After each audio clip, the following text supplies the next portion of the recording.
Hi guys, welcome to my channel. இன்றைக்கி உறவே உயிரே எபிசோடு 85 பார்ட் 1 என்னென்னு பார்க்குறதுக்கு முன்னாடி எல்லோரும் கமெண்ட்டில் வந்து கேட்குறீங்க, ஏன் வாய்ஸ் ஓவர் கொடுக்குறீங்க சிஸ் அப்படின்னு. வீடியோவாக அப்லோட் பண்ணுங்கன்னு. வீடியோவாக அப்லோட் பண்ணால் மானிட்டைசேஷன் கிடைக்க மாட்டேங்குது.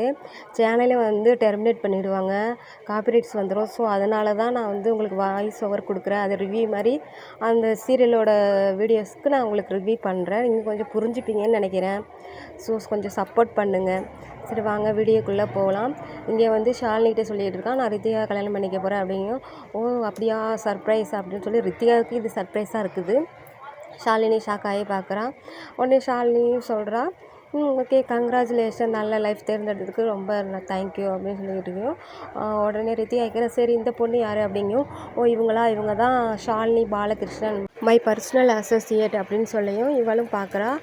அப்படியா சரி சரி அப்படிங்கும். உடனே அப்புறம் வந்து ஷாலினிகிட்ட சொல்லிட்டு இருக்கான், இன்றைக்கி ஒரு மீட்டிங்க்கு நம்ம போகிறதா இருந்துச்சுல, அந்த மீட்டிங் கேன்சல் ஆகிட்டு நான் வந்து இப்போது இந்த ஈவினிங் ஃபுல்லாக என்னுடைய லைஃப் லாங் மேரேஜ் பண்ணிக்க போகிற பொண்ணு கூட இருக்கலாம்னு முடிவு பண்ணியிருக்கேன். ஸோ இந்த மீட்டிங் கேன்சல் ஆகிட்டு நீ என்ன பண்ணுறன்னா, நீ ஆட்டோவோ இல்லை நடந்தோ நீ வீட்டுக்கு போயிரு.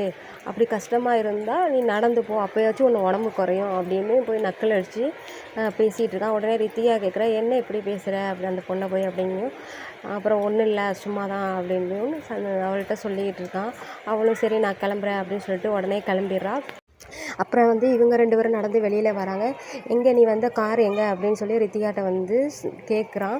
உடனே ரித்திகா சொல்கிறா, நான் வந்து காரில் வரலையே, நான் என்னோடய பைக்கில் தான் வந்தேன் அப்படின்னு சொல்லிக்கிட்டு இருக்கா. ஓ பைக்கில் தான் வந்தியா அப்படிங்கும். நீ என்ன பைக்கில் ட்ராப் பண்ணிடியான்னு கேட்கையும் அவன் இதை சிரிச்சிட்டு சரின்றான்.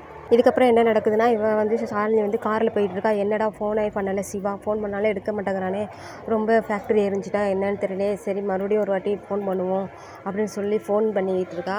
சிவா நேரம் பார்த்துட்டு ஃபோன் அடிக்கிறத பார்த்துட்டு வேணுங்கன்னே எடுக்காமல், அவன் ரொம்ப பேனிக் ஆகணும், ரொம்ப அவளை வந்து சுத்த விடணும், உடனே ஃபோன் அட்டன் பண்ணிடக்கூடாது, நம்ம ரொம்ப கஷ்டமாக இருக்கிற மாதிரி அவள்கிட்ட காட்டிக்கணும் அப்படின்னு சொல்லிட்டு வேணுங்கன்னே ஃபோன் எடுக்காமல், வந்துட்டியா ஷாலினி, வா வா உனக்காக தான் எதிர்பார்த்துக்கிட்டு இருக்கேன் அப்படின்னு சொல்லிக்கிட்டு இருக்கான்.